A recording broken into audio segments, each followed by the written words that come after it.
السلام عليكم ورحمة الله وبركاته. كسر دوادا CM channel.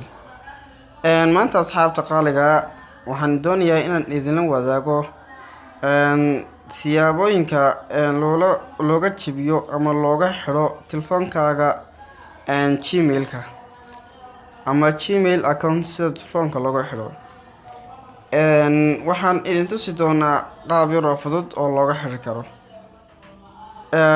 asxaabta qaaliga markaad doonayso inaad ka xidho account-kaaga waxaad tagaysaa settings-ka.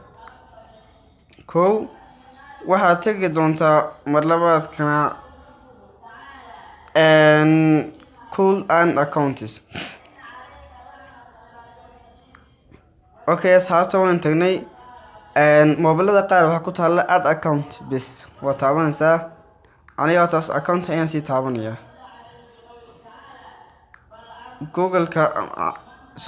google-ka taabo waa kan Gmail-kiis telefoonka xidhnaa. halkaas calaamadaas yar ee geeska ku taala ayaa taaban doontaa. kadibna marka taabatid waxaa kuu soo bixi doonta labada calaamadood. tan remove account ayaa taabanaysaa, markaasna remove account-kan ayaa taaban doontaa insha Allah biidhnillaahi alkariim.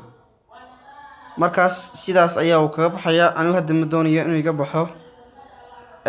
waa idin tusanayeen. assalaamu calaykum waraxmatullaahi wabarakaatuh. like, share, subscribe.